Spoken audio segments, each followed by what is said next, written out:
You ready for this? It's me, Kelly. Girl, get you a drink, get you a snack, and we're gonna get into it. That noise is so satisfying.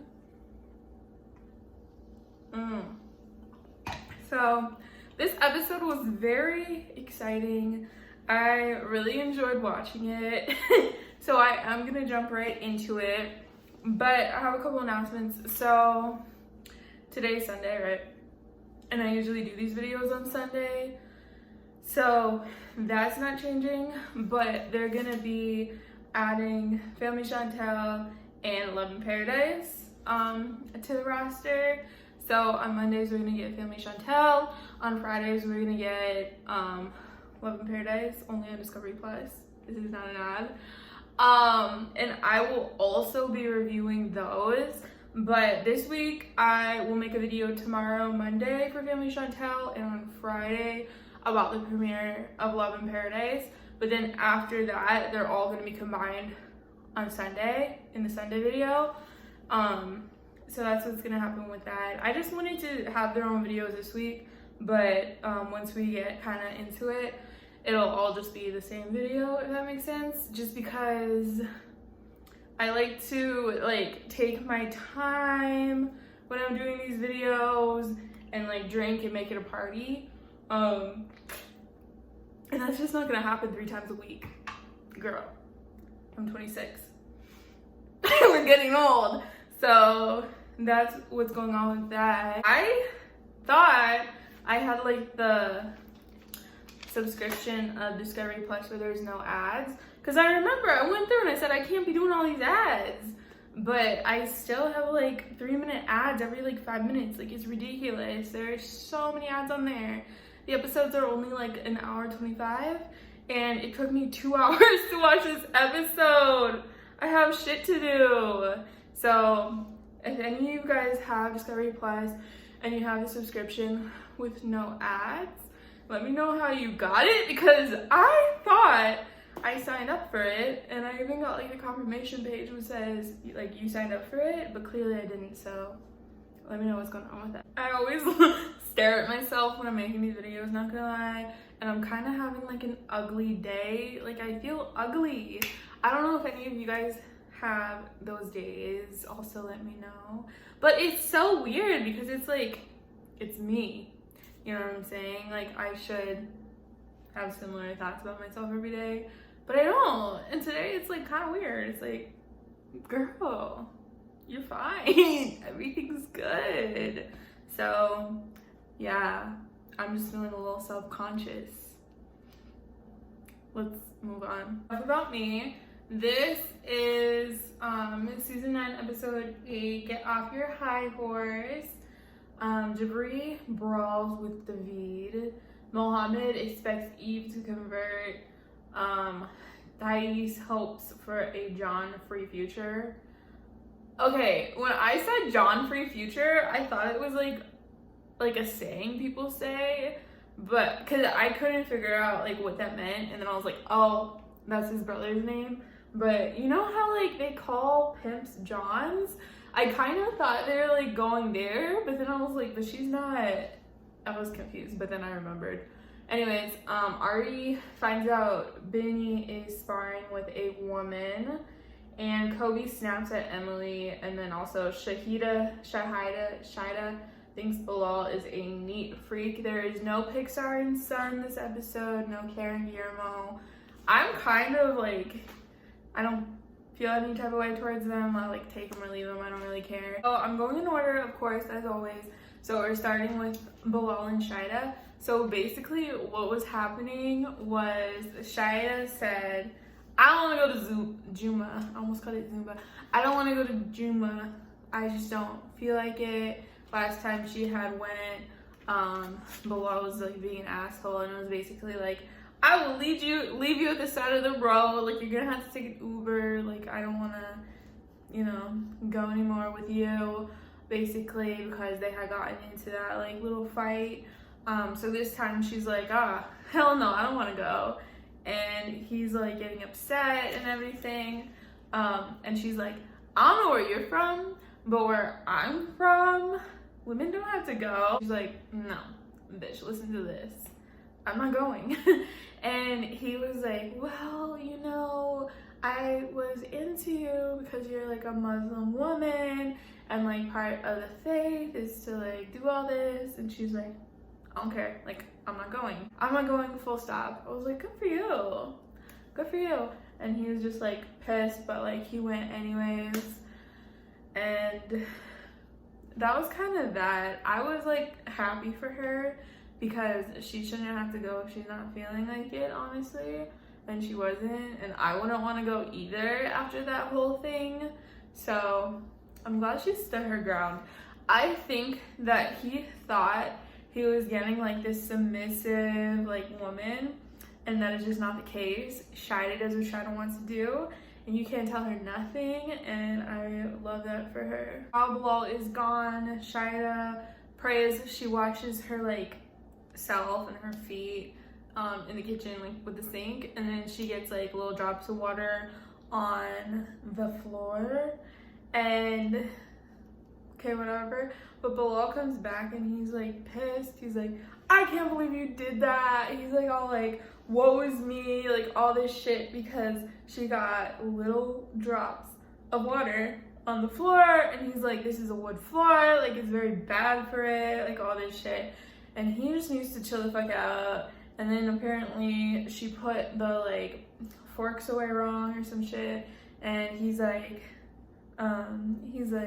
I'm not OCD, which is weird considering in the first episode when he's like introducing himself, he's like, I'm a little OCD, blah, blah, blah. And now he's not. Like he unself-diagnosed himself right then and there. And he says like, OCD is up here, this is me. And then Chida's like down here, like she's not clean. Which I don't think that's true because like whenever they're in the crack house, she like cleaned up in the morning. And like she was ready to, you know, work with what they had. So he just is an asshole. Like I don't know how else to put it, but he was getting on her and she's just like basically like, don't lecture me. Like this is ridiculous. And he reminds me of like, you know, when you're working or whatever and corporate comes and they like basically talk down to you and they're like, you should do things this way, blah blah blah, like this is standard, like we love doing it this way. And it's just like that fake nice my way or the highway situation, and they treat you like you're fucking dumb. That's the vibe I get from him. Like, wow, I don't like this man. I hope she gets out, but I don't think she does. That's all that happened there, honestly. So next is Emily and Kobe, and not a lot happens here either. Basically, she asked her fucking mom. She says, can you give some stuff for Kobe so he can pull his weight? Like, she asked for chores for him. What the fuck? Like, obviously, like, he should do his part or whatever, but he should do his part in, like, his way, you know? Like, if he's not a fucking farmer, don't make him be a farmer. Maybe have him cook or clean or, you know, whatever the case is. So yeah, that was pretty ridiculous. Also, all these people have farms. Like, I don't know what the deal is with all these like middle American farmers like finding people online, but okay. No, wait, it's all farmers' children if you think about it, because it's like Jabri has like his like grandma or whatever farm, like it's not his farm but grandmother, and then those weird people, the guy who looked plastic, and then the mean Russian girl, like they're on his parents' farm. Like it's always like a parent's farm. It's very weird. Children of farmers must like meet the people on the internet. Anyways, she's like, give him stuff to do, so they go out to the farm, and she's like basically micromanaging and being a bitch as always. And Kobe's just like done, so he says, shut the fuck up. And the mom's there, she's just like shaking my damn head. And Emily's like, I can't believe you said that, like blah blah blah. And it's like, yeah, you probably shouldn't tell your significant other to shut the fuck up, But in this case, Emily kind of deserved it. Like, she needed somebody to tell her to shut the fuck up. Like, she pushed and pushed and pushed, and then finally he says something. People, like, it's common, I'm not gonna say everybody does this, but it's common for people to criticize a reaction but not even take into consideration what caused them to do that. You see him telling someone to shut the fuck up, but you don't see like what they said and like what happened before that. You just see him like basically cracking. Same goes for like when people say like, oh, that's your true colors. When you step out of character, that's your true colors. Like, your true colors should be how you like consistently are, not who you were in your bad day. So it's kind of like what's happening here.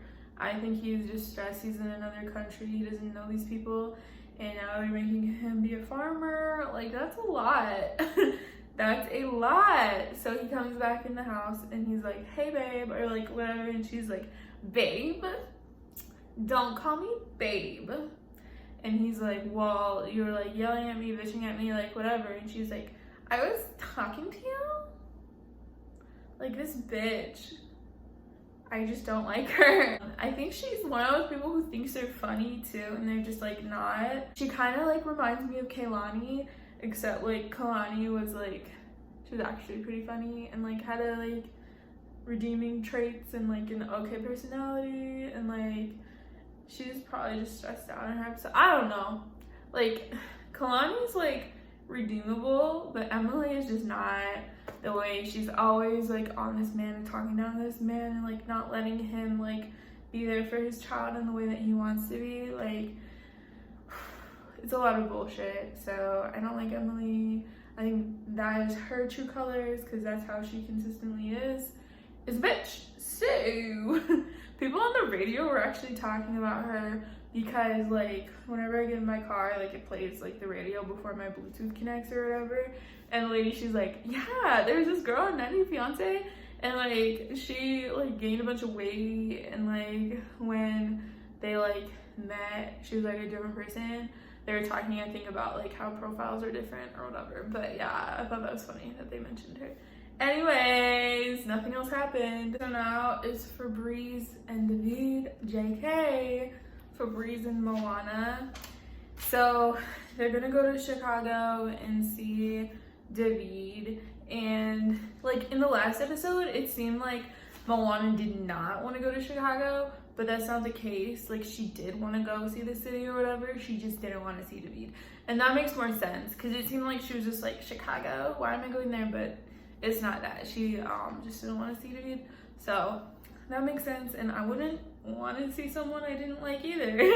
So yeah, I don't hate her. I think she's fine, like whatever. I was surprised they were driving, but I guess they're like close enough to do that. And then he's talking about like his friendship with David and like how they had met in high school, and he actually like dated his sister, so like I guess he has a type. But he made fun of David's accent, and David like took him out and like put him in a coma.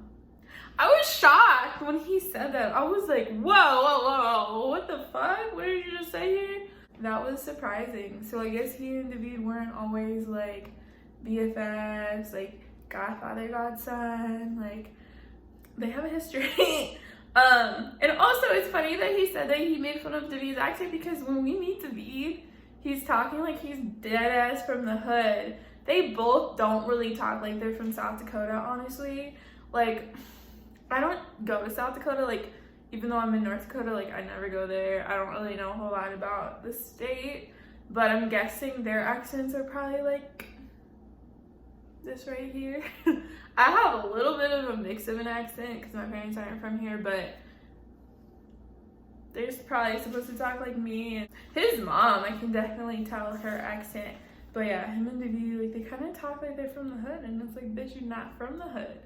So I don't know what that's about. I'm guessing that he had like a Serbian accent, and then like over time, like it changed, because it's been like a decade or so. So yeah, but I just thought that was interesting. And then we go to David, and he's also a truck driver, and he also reminds me of like a youth pastor, like the way he walks, the way he talks. is just like trying to seem like down to earth and like all this shit, but it's like, where are you going with this? So yeah, but he was making a good point, because like he was basically telling what's his name, Febreze, that like he should go back to truck driving, because apparently he was driving a truck and like making a lot of money. And then when Moana came, he's like, let me just focus on my music. And David's like, yeah, but the money's not gonna come in right away. Like, you need to make money so you can move out and like all this shit. And he's like, well, I just am believing in my dreams and like whatever, like that we're gonna make music and like it's gonna be famous, and I have to invest my time in that right now. You should do both. But anyways, yeah, so it's kind of the vibe there. And they go to the studio, and basically David is like, okay, everybody, put your phone on do not disturb. And Jabri is basically like, okay. But first he wants to like text Moana, because like she's gonna want to know like what's going on. And David's like, well, she knows you're in the studio, she knows, like whatever. I think it was like David's girlfriend or something, and she was like being cool about it. She's like, yeah, but like Moana doesn't know anybody here, and like she's all alone, so like just let her know what's up and like what you're doing. And I was like, yeah, perfect, makes sense. But David's basically like, fuck that bitch. Jabri like touches him or like on the shoulder or something, but like David is like, no, he's gonna take him out. So they get in a fight, but he got Jabri one time, but he will not get him 2 times. Jabri just like flipped him over and got on top of him, and it was like, he's like, not today, no more comas for me. Like, it looked like he had been training for that moment, and I don't blame him. If someone put me in a coma, I would have like a backup plan, just in case they, you know, try to go for round 2. Unfortunately, it cuts off there, so we'll probably see the aftermath in the next episode. But that was what I was looking forward to. I'm like, I want to see him kick his ass. I see where they're both coming from, but like, yeah, Jabri's like going broke out here, but it's his life and he can do what he wants. And like, I think people shouldn't like put their 2 cents in if you don't ask for it. So that's how I feel about that. Moana is trying to plan the beach wedding, like destination wedding, but she only has like 2 weeks, and like obviously that's not gonna happen. Her age is showing a little bit right now, because she's like 23, right? She's like, oh, I'm gonna have a beach wedding, like whatever. It's like, no bitch, you gotta plan this shit. They'll probably come up with a compromise or some shit, I don't know, but that's what happened with them. They're like growing on me low-key. I feel like we wouldn't be like best friends, but we like occasionally see each other at the bar and say hi. That's what I get from them. Anyways, here is my actual bestie, Eve Mohammed. So last time he was like mad about her hanging out with the bidet guy. This week he has her go to the mosque with him, and like she puts on a hijab, well, not really even a hijab, like a scarf or whatever, and she's really not feeling it. She doesn't like it, and she was like, well, this isn't my culture, so it kind of feels wrong like being on me or whatever. And I get it, like she's trying to like not cultural appropriate, which is pretty good of her, but I just don't think she's about the Muslim religion. I don't know what her actual religion is, but clearly it's not that, and she's not into it. But she's trying to be supportive, so she goes to the mosque anyways, and they have them like split up men and women, and she's like, oh, that's kind of weird. I think she just needs to understand that they're more like conservative in their religion, and that, yeah, men and women, there's like certain like gender roles there, and you just kind of have to understand that like that's part of it. If it's not for you, it's not for you, but like that's kind of what they do. But she was like, I don't like this or whatever. Nothing really happens with that. The girl who was like guiding her like through it was so cute. I was like, oh, she's so nice.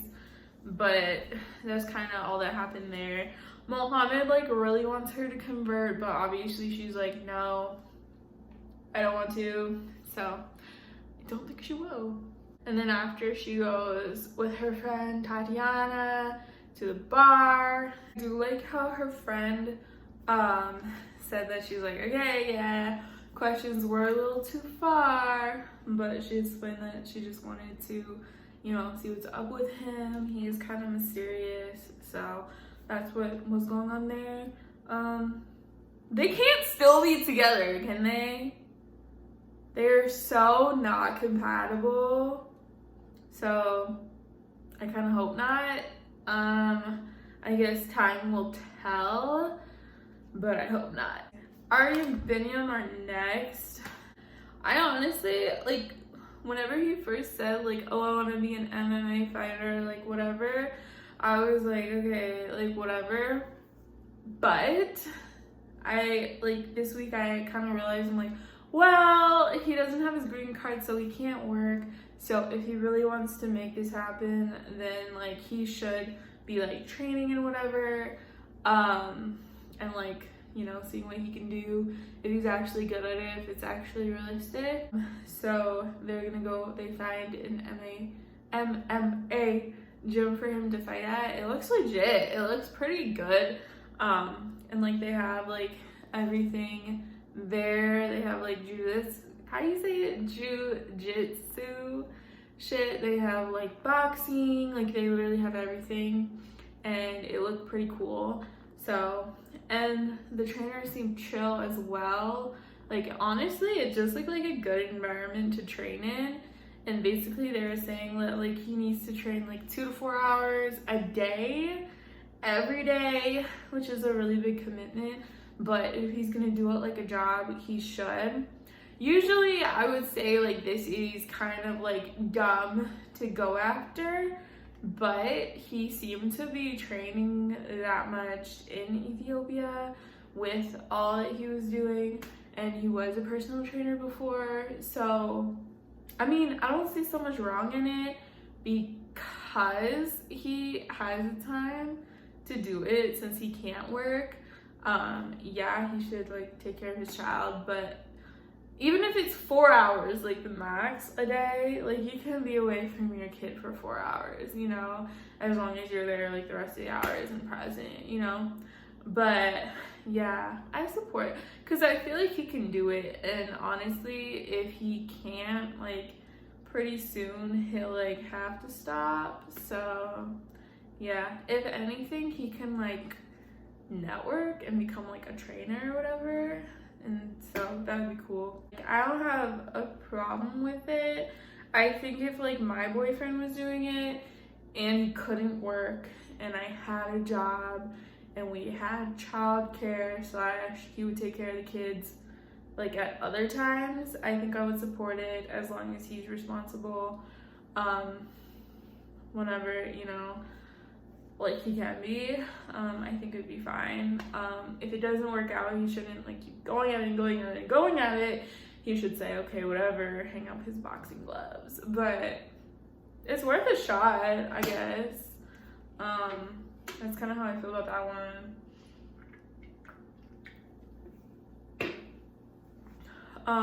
But then they're at the gym and Ari's gonna go see him with, what's the kid's name? Avi.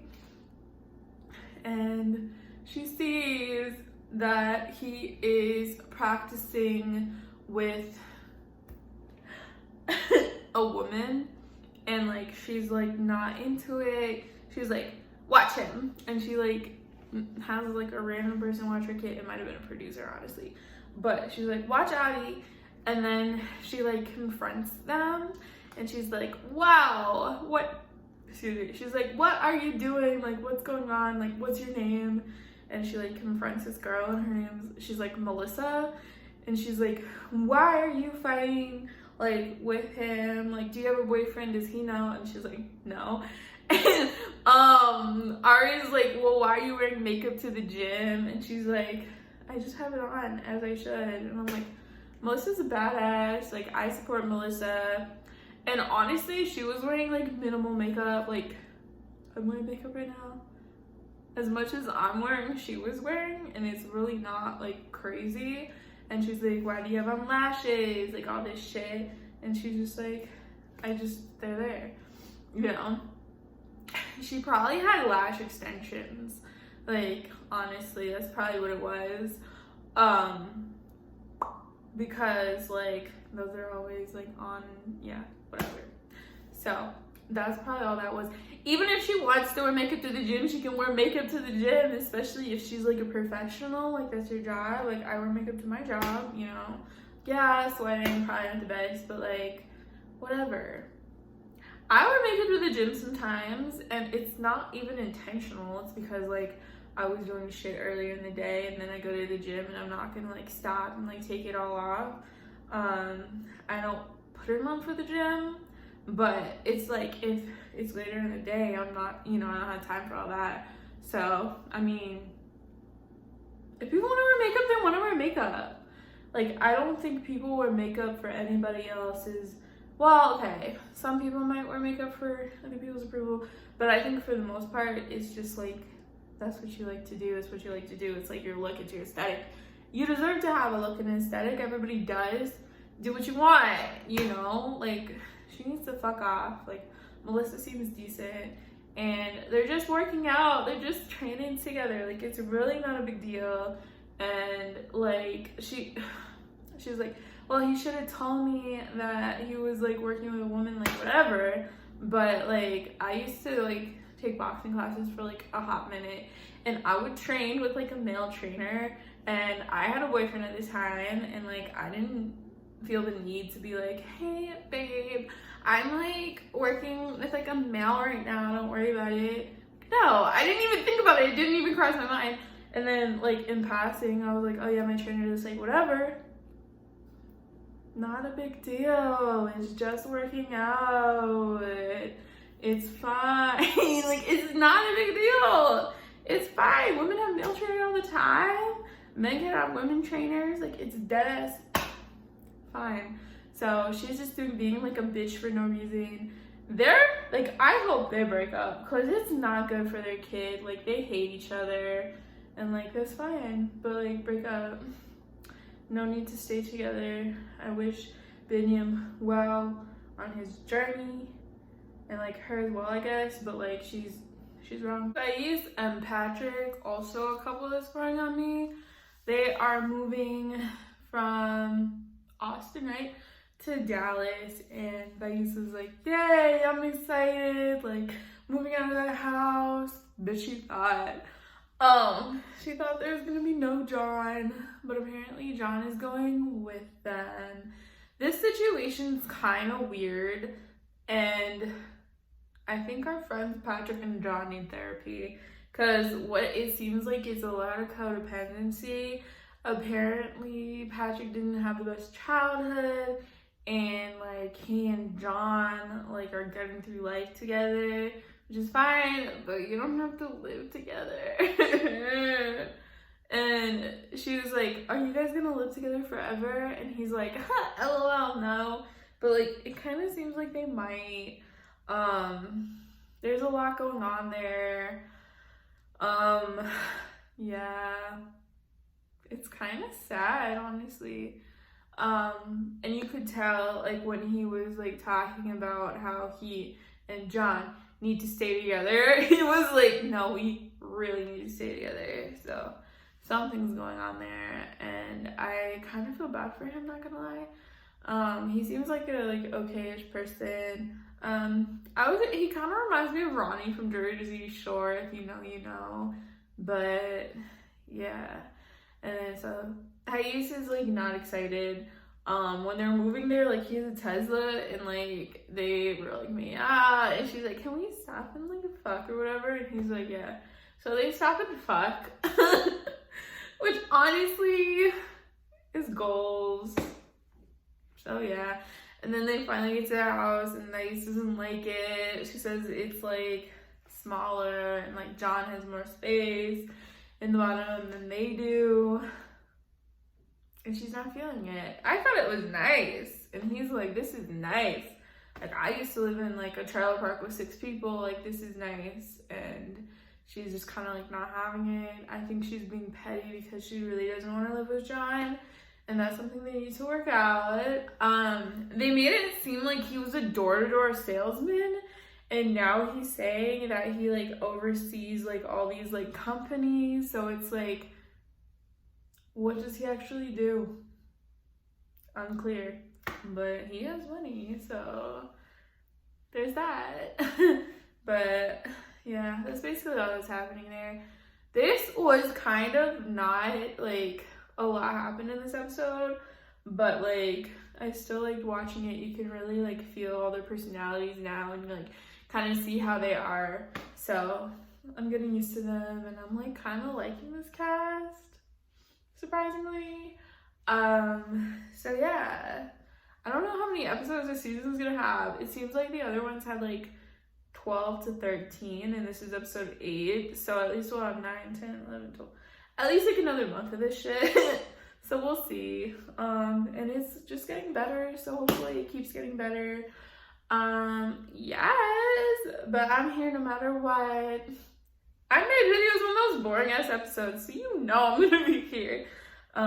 Yeah, but you'll see me tomorrow for filming Chantel, and you'll see me on Friday for Love and Paradise, and you'll see me on Sunday for 90 Day. Next week you will see me on Sunday for all of the above. It's gonna be exciting. Subscribe. Only goes up from here. Bye.